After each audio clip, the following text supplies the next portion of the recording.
think we're starting. There we go. Hello and welcome everyone to another episode of Ask Dr. Zaino Live. Thank you so much for being on here. Dozens of people online checked into chat roll already. People talking and posting. I just want to thank you all for being here again live at chirothoughtleaders.com. That's chirothoughtleaders.com/ask-dr-zaino. If you're watching this live now, you could be watching the replay on YouTube, but you're just not going to get as much out of it if you're not watching it live with us on Wednesday nights at 8 p.m. Central Time. And I know that's why all you guys are on here tonight. So in the video, I want you to scroll down right below that video, and I want you to make sure, like I say every week, click the like button, the Google Plus button, twit the tweet, or shoot that out on Twitter to all your colleagues out there. And LinkedIn, pin it. You're going to see all those awesome social media buttons right below there. Make sure you hit them.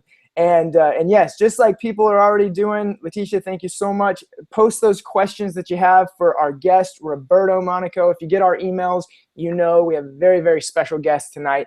And he is just an amazing speaking coach. I'm super excited to go to his next seminar coming up. But we'll talk more about that in just a second. And then below that chat roll, if you scroll all the way to the bottom, this is important. It'll say, click the image below to download the 17 steps to mastering the psychology of speaking report. Okay, so if you go to psychologyofspeaking.com, you can enter your name and email, and you can get a free report that we did with Roberto Monaco, the 17 steps to mastering the psychology of speaking. But right now, the way I have it set up on this page, guys, if you just go to psychologyofspeaking.com, you're gonna have to pay full price. The price went up on the Psychology of Speaking actual online program. But if you click on the image on this live page tonight, and I'm gonna go ahead and leave it on there until tomorrow night at midnight, you're gonna get that for only $97. That's hours of video coaching from Roberto Monaco. And then also something very special we're announcing. Some of you knew about this, a lot of you didn't though, is we're gonna have a private coaching session, private question and answer hangout with Roberto. It's gonna be next week on Tuesday at 11 a.m. So we want you on there live, but even if you can't get on there live, you're gonna get the recording. And it's gonna be awesome. It's gonna be a private hangout with Roberto. So enough of me talking. Roberto, how are you doing, man? I am awesome, but it's not like a question. Dr. Z got an accent right now. You know what I mean? yeah. It's the ask. It's my business is not as big, got an accent too. There, if your face wasn't on the camera, I wouldn't recognize you. Dude, it's the Ask Roberto show tonight. I'm excited. I'm excited because I've been to the last, I was mentioned to you before we started the call, the last 4 weekends. I did three three-day events for chiropractors.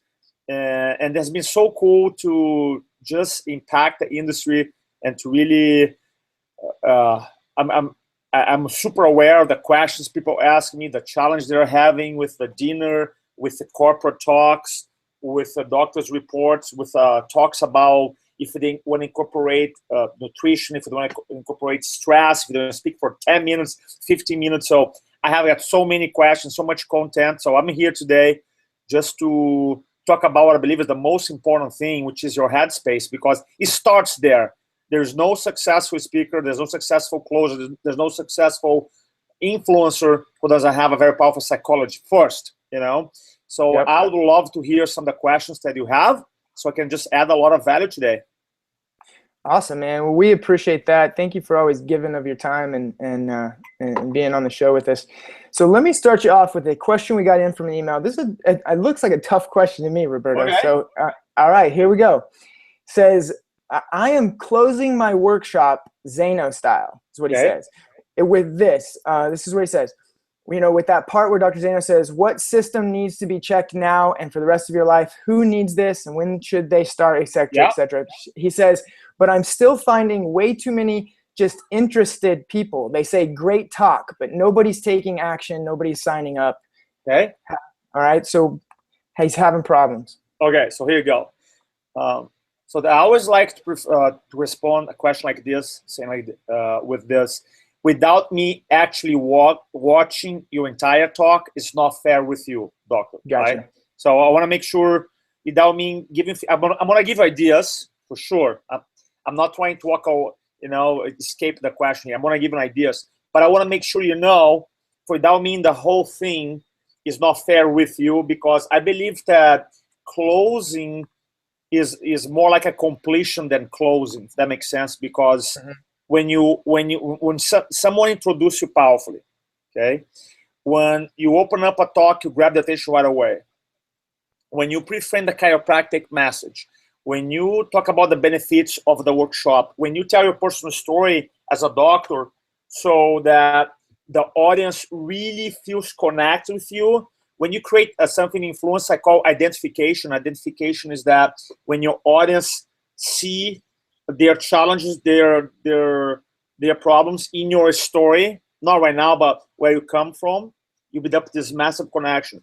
And then when you're able to explain the chiropractic message in a way that you lead them to conclusions, and then you talk about subluxation, and then you talk about elegantly the danger, cost, and consequences of living a subluxated life, then your close, when you go to the close, you should have had created enough urgency to the talk. You see, the urgency is not that you're opening your body, you're pre-framing your body's kind of weak. By the way, I'm not saying yours it is, again, without seeing it.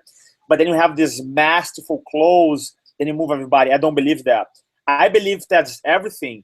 And I think like starting with your emotional state, because if you don't have urgency to speak, the audience will not have urgency to act. That's why we talk about the psychology of speaking so important, that you gotta, is just like, one time I had a guy who told me, he came to my class, he said, dude, you walk in a room and you have so much certainty without saying a word, I say, I'm gonna buy whatever he has. Nice. And he's like, really? He's like, dude, he came to my 3-day class. I didn't say one word. It's just like, and it wasn't like a pretentious one. It's just like, when the certainty doesn't sway. So the challenge, or one of the things that is really important for you to understand, is that you can give the dinner, which is amazing dinner. I know the dinner, I know the clothes, I work with Zion, that is amazing. You can give that script to 100 people, 100 doctors, they're going to have 100 different results. Why? Yeah. Because for some doctors, the psychology is on fire, they get the technique, they crush it. Other doctors, they get the script, and the psychology is off, they're not going to get the results. I learned that when I was helping people with Tony Robbins. We had this magical script. I trained, probably 50 speakers, and some of them I had a challenge because, you see, how do you explain a same presentation that has been proven works for a couple of people and others, right? And it has to start the psychology. Then number 2, the adaptation, customization of the message in the script. So one thing that I can tell you is that try to create urgency during your talk, right? During your talk.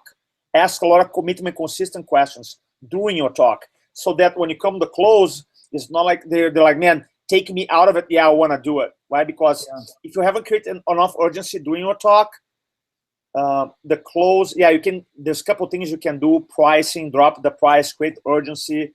I have some language pattern that I use. Like, for example, I say, and let me tell, I'm going to give you discounts today. Like, for example, if you're doing discounts, by the way, I'm not out to web, because I know every state is different.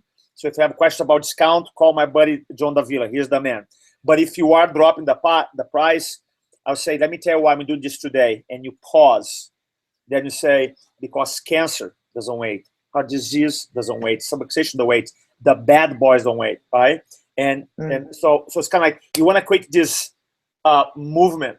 So I'm telling you, I want you to look your talk, the dinner talk, and ask yourself, do I have enough urgency during your talk? Am just talking at people? I'm really asking questions. How is my state? How is my story? Is my story compelling enough?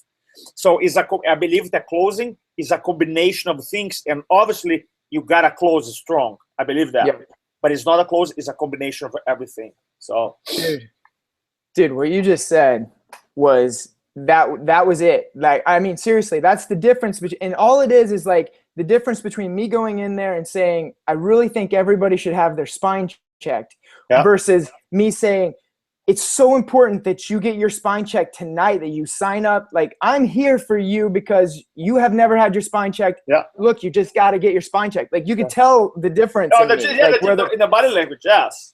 Yeah, yeah. And I'll tell you the cool thing about the psychology of speaking, the program, is that I've been in situations where, well, big stage, 2,000 people, 3,000 people, 4,000 people, and then you'd be like, and the little voice start going in like, man, it's a lot of people, man, you have a lot of clients here, man, what if you mess up, right? And here's a guy who done 4,000 talks. The voice tried to get in, right? It's kind of, the voice tried to cripple in. I'm like, okay, I recognize it.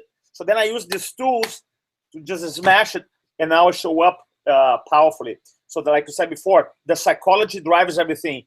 And one of the things that I cover, the psychology of speaking, I said that when a speaker moves from thinking to feeling, the audience moves from feeling to willing to take action, right? So the speaker goes from thinking, head stuff, to feeling, heart stuff, prep stuff. The audience moves from feeling, they're feeling something, to willing to take action. So when one of the techniques that is powerful too is that, and I talk about this in our class, when you go into your clothes, like, for example, what's the best time for you to check your spine? I have an anchor that I fire off my brain as a reminder, and I go, look, whatever cover so far is okay. But now, this is the best part of presentation. This is how I'm gonna serve people today, because I know that the chiropractic message starts when my presentation ends. So I have this anchor, and one of the things that, going back to the question, Dr. Tabor, is that a lot of people, they don't realize, let's say they have the script, okay, Zaino's talk, and then I had a guy one time, a doctor, and they're like, when it comes to the close, he was saying the right words, his energy down, like he demonstrated. So you want to make sure your state is up. So love it, man. Great answer. Thank you for answering that. Of course. Okay, so next question, and this is a great question. How do you control your emotions when you're speaking? She said, when I spoke last week, some words that I spoke triggered emotional pain within me.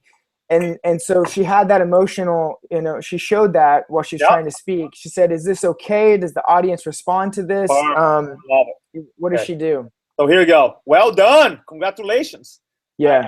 I love the fact, look, I'll tell you, so in our class, Influence for the Front for Kairos.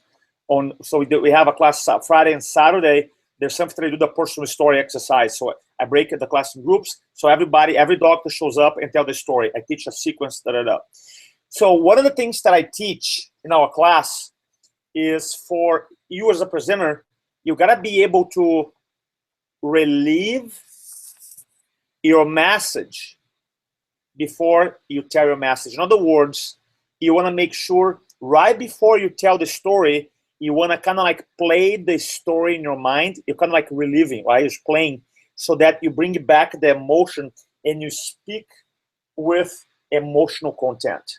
Now, so give me an example. I'm not going to mention the last name here. So we have Dr. Jason. And in the exercise, there's a group like 6 people, and he said his story was, well, when I was at chiropractic school, my dad died. By the way, I was chiropractic school. One night I was about to go out, and the phone rang, and was my dad telling me that he got cancer. By the way, his dad didn't die. It was a different story, right? Cancer. So he told us the story, and the whole group was like, everybody's sad, right? Obviously, but nobody was moved. And then he told the whole story, how then he went back home to take care of his dad. And then I said, dude, your story is good. The words are great, but we don't have enough emotion. So here's what you do. 2 things, okay? This is advanced stuff. You wanna, because all the stories, Dr. Tabor, if you think about it, they start in the past, right? When I was 15 or I was in high school playing football, something happens. Right. And if you watch Hollywood movies, the good ones, they change the tense on us all the time. They go past, they go present, they go future. That you notice. So in storytelling, one thing you can do you can start in the past, and then at one point, you're going to tell the story as if you're telling from the present moment, and you're going to relive it, and then you're going to tell as if this thing is happening right now, and it's going to change the energy of the room. So then I said, I wanted to do this, Dr. Jason, in the example in the story here. I said, tell the story, but before, just instead of just telling us, go back in that day, in that moment your dad called you. Number two, just tell the story as is your dad have a conversation with you right now, dude. But we all need a story. And he started in the past, say one day I was in chiropractic school, the phone rang, and he picked up her phone. Hello? Hey son, what's up? Say, hey, what's up, Dad? He goes, I have something to tell you. Like what? And then he paused and said, I just came from the hospital. I have cancer, battling with cancer. But obviously how he said it, dude, the whole room started crying. Dude, the whole room, he moved everybody, but he held the emotion, and he brought us in the story. So the reason I'm giving this, I want to provide value here in the questions. So there's a lot, I'm going to pause here, explain. Number one, having an emotional content in your story is just awesome. It's almost like, if you think about it, when people go to a movies, when you take your kids or your spouse, you pay $10 or $20 the movie nowadays, and you some movies we pay to cry. Think about it, because we are so moved, right? So people expect this emotional content. So the fact that you are providing emotional this emotional content in the story is awesome. Number one. Number two, as a technique per se, for the advanced doctors who are watching this, you can start the story in the past, bring the present. Number one. Number two, you tell as if it's happening in the present. And I promise you, it's going to change the energy of the room. Number three, the third thing here is this. For some people, for some presenters, that we have a story that is brand new, and a story that we have not mastered emotions over the story. And I would usually tell people, you don't have to tell, because some speakers, sometimes you tell the story, you start crying so much that you lose the control. That's not good. What you want to do is to tell the story in private. Maybe you can tell for your friends or maybe a small group. And eventually in the telling, when you tell the story 2 or 3 times, eventually you're going to get emotional, but you're going to be able to control emotions. And that's deadly amazing. And that's what I want to do. Don't try to remove the emotions out of presentation. Big mistake. Even if it is a super serious topic, don't remove it. It's a mistake. Don't. So I love the fact that you were using that. Awesome, man. That's a great answer. I think you should be very happy with that answer. Awesome. Next comment / question says, hey guys, awesome program, Roberto. I bought it.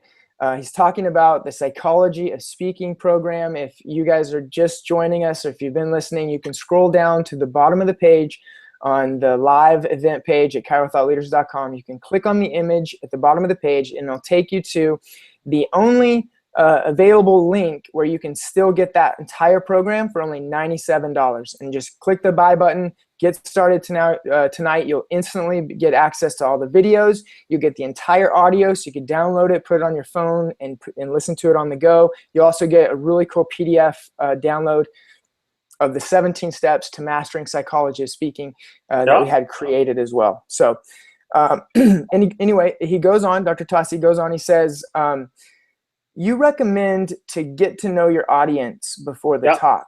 Yeah. But he says, but I feel like going in the dinner, rocking the talk, and then just leaving works best for me. Any thoughts? Okay, yes. So I have something ninja that I do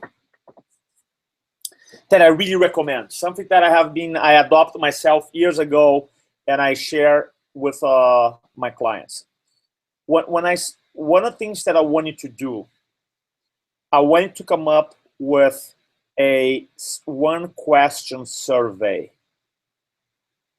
And I want you to record a quick, you can do this 1-question survey on Google Drive. You can use this 1-question survey on SurveyMonkey. You can use this 1-question survey on Survey Gizmo. So basically what you're gonna do a little video, which is on YouTube. And I use Google Drive because it's super easy. It's like a non-high-tech person can operate. So you can record a video Upload a video and you have a survey. I mean, it's that simple. And the survey says, like, when it comes to health and wellness, what's your biggest question or concern? So basically, so we have your staff, right? So we have the staff. When a staff is inviting people to the dinner, the new, not the patients, but the new people, you say, hey, by the way, Dr. Tabor's really are committed to get to know you. Can you take just like, literally, it takes like 2 minutes. And he wants to know, when it comes to health and wellness, what's your number one concern? And you don't have to put your email or name. So basically, they send a link, they click it, it's right there, a little video. Hey, Dr. Tabor here, I'm super excited to come to our community dinner here. I really want to have a chance to get to know you. So if you could take like 1 minute and just write down, when it comes to health and wellness, what's your biggest concern? What's the biggest question you have? What's the biggest thing? Just put your answer below. And what's going to happen is, when you do that, you're going to start receiving content, their language, their description of their problem. And that alone is going to allow you to get a feeling for the audience, number one. Number two, people who answer the survey, they're going to increase the likelihood of them to show up to the dinner, because now they're expecting an answer. And number three, it sets you apart as a doctor because you take the time.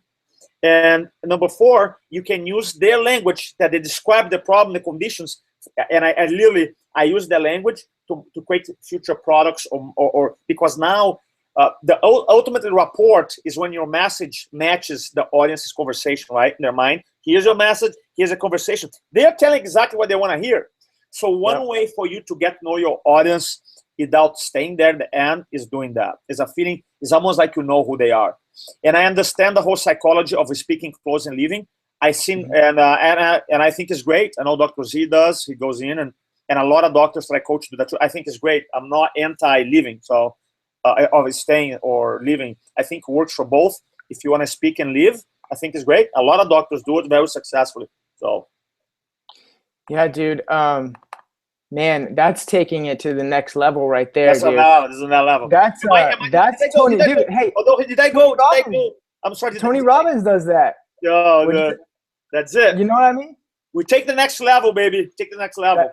That's right, dude. That's like, I was listening to Tim Ferriss's podcast with Tony Robbins, and Tony Robbins, he was saying, like, dude, weeks and weeks before his seminars, he just studies people's stories, because like people have to write like 10 pages before they go to Date with Destiny, and then he sits there and he reads thousands of people, so he knows if he hears their story, he knows who that person is. You know? Yeah. For me, it's like we do it in depth, like in our classes. I have 2 questionnaires that our 3-day class people have to fill out.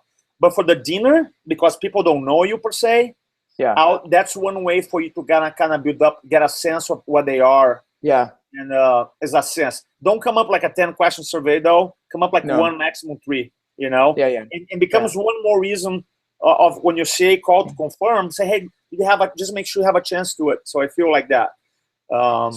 So the same doc, he just replied, he says, do you change your verbiage a little bit in the dinner to match some of those questions? Oh, dude, I that's brilliant. For sure. If you start doing that, if you're doing your dinner at one point, if you're doing the stress survey in your talk where they have the symptoms, I'll put right there and say, no, thanks so much for answering. But for example, in the surveys we got, and you can even do, what's kind of cool, right? You can even come up like literally just you go to the survey and you just put all the conditions they listed. So now some of you said, and you literally pull a piece of paper and go, you guys told me this. You're not putting nobody on the spot because you're not mentioning names, right? So it becomes like, man, he actually read that stuff. I love it. Yeah. So I did that talk. I'm not gonna mention the group here, but it was a chiropractic group, and there was like 80 people, and it was the first time that they invited me to do it. So what I did, I talked to the leader and said, look, I want to customize my talk. I want to know what's important to them. Can you send a survey out? So the leader sent a survey out. I got literally out of 80 people, maybe 7, the compliance super high, 70 people.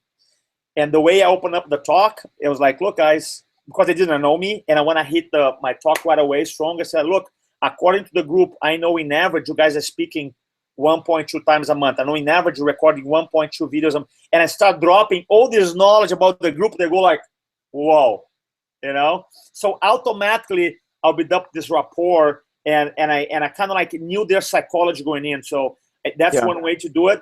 And I'll customize the language too, for sure. Man, I think that's really cool. I think that's awesome. And I actually, just to kind of throw this out there. So I know at in the dynamic dinner, it says, you go in, you give your presentation, you leave. But yeah, I like to test different things, Yeah. Yeah. And since I I was there for the filming of the entire Psychology of Speaking program, and then I also watched it back when I edited it. Yeah.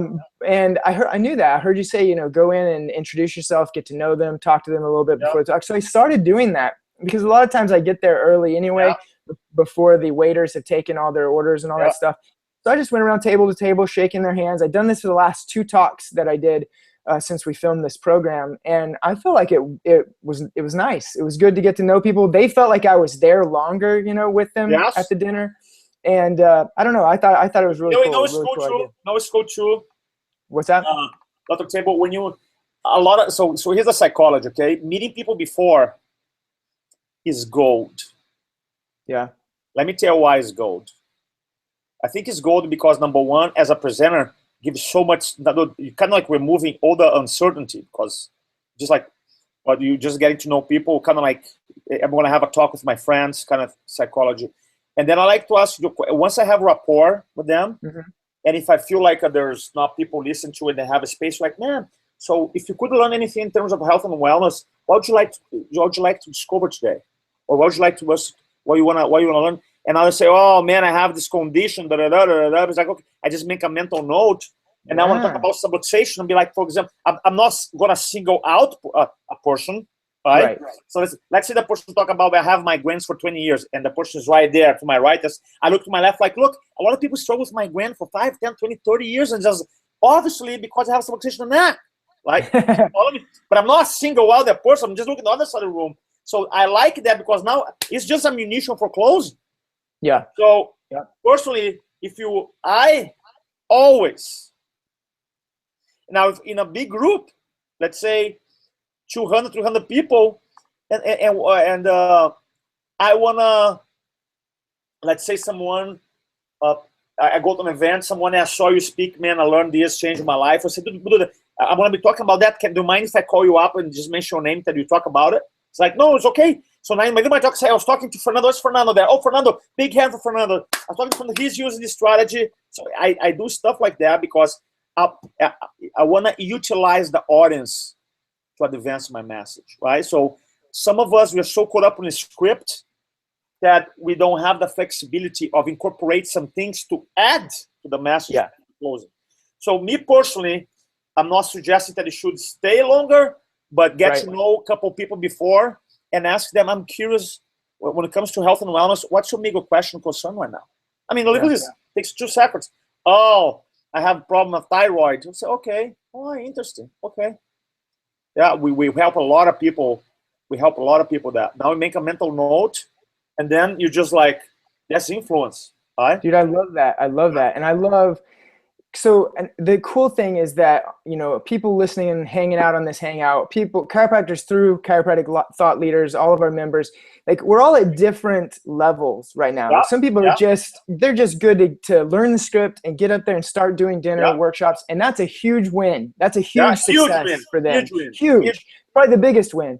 And then others like have been doing it for like months and maybe even years, and they start to like learn these cool, new things where you could get a little bit more ninja. You could like make it a little bit better for your audience and every time that you do it. And we just keep striving to get better and get better. And that's what it's all about, man. I love it.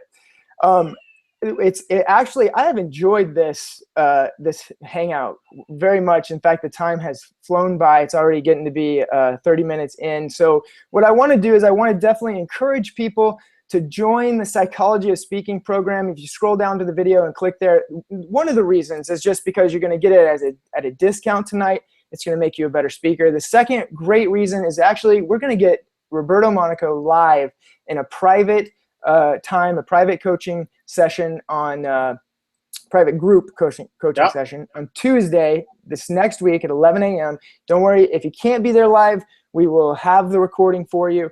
But all of that for only $97. It's going to go back up again on tomorrow night at midnight. But then even then, at any price, this is well worth it.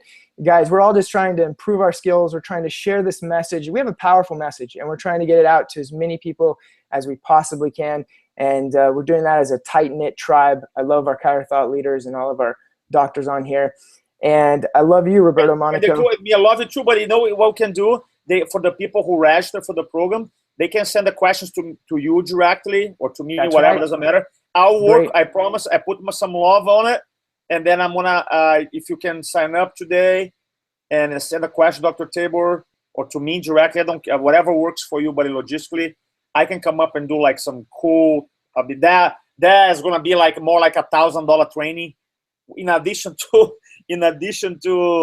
the 17 steps and for $97. Just get it. I promise you, I'll make it that even more powerful than this call today. Just as long as I know the questions before, and then we can have something really good. It's gonna be awesome. And we had some questions about people who have already joined. I know there's a lot of people on tonight that have already bought the program. Everybody's gonna get access to that has purchased the program. I'll make sure that I get all the info out to everyone who's purchased the program. So awesome. So any closing remarks, anything you want to leave us with as we start to wind down the show, Roberto? Anything, I would say that, let's see, a closing message would be to, if you are newer in chiropractic and you don't have much experience, okay, my suggestion for you is to embrace speaking and to love speaking. The moment you love speaking, speaking loves you. And I'll tell you that I live by this message, is that my job as a leader of influencology is to tell my message, is to tell the story, is to advocate. And nobody in your office can do better than you can. So if you're starting out, the one thing that I would say is like, man, Roberto, I haven't done much talks, or I'm a student, or for 10 years I'm referral only, now I'm trying to figure out this dinner thing. Just start it. Start small, go big. Do a dinner for 3 people, 5 people, 20 people. Let's start. Become consistent. Now, if you're an advanced doctor and you've done your fair share of 500 talks, 1,000 talks, then I want to encourage you to look your talks as a Broadway show, where if you've ever been to a Broadway show, I've been to a bunch of Broadway shows. They're always amazing, and they have a show like 4 o'clock, 5 o'clock, 6 o'clock, and some shows run years. They change personnel is still amazing, because the presentation is so amazing. They can do that. And I encourage you, instead of just say, hey, Roberto, I've done this talk 100 times, I want you to stop and ask yourself, how can I make my talk even better? Because we're talking about lives. We're talking about people who we allow go to a different path, if they're not under chiropractic care. And everybody deserves being under chiropractic care. This morning I was having a conversation with one of the leaders of chiropractic, and I was telling him, look, I did the math already. In 121 years, according to Chiroeconomics, there's an article there recent that says that 14% of population under chiropractic care. So after 121 years, so if you do the math, okay, to get the other 86% of population in America, will take over 700 years. I think my math was 743 years. Personally, I'm not cool. I don't want to wait 743 years. I don't think you want to wait. And I think if our profession, we are purpose-driven people, and you know that everybody must be in the chiropractic care. So I want you to really focus and develop a Broadway show type of presentation, and just like keep working. I keep working on my craft. I'm flying tomorrow night, tomorrow morning to do another talk. In a plane, I'm going to be working 5-6 hours on my message, because I feel like if people don't invest in their communication skills, they're going to leave some people behind. So I want to do everything my power to help the profession. So that's the closing message. Awesome, man. That's beautiful. I can't add anything to that. That is, you always impress me, Roberto, and you always deliver. So I just want to encourage everybody again, scroll down this page, make sure you're part of Psychology of Speaking program. You'll get all the info for the live group coaching call on Tuesday. And I just want to thank everybody for being on this this video live. We appreciate it every time you show up. Roberto, thank you so much for being Thanks so here. much, You're guys. awesome. Appreciate that. Peace. Bye. Awesome. See you guys. Good night.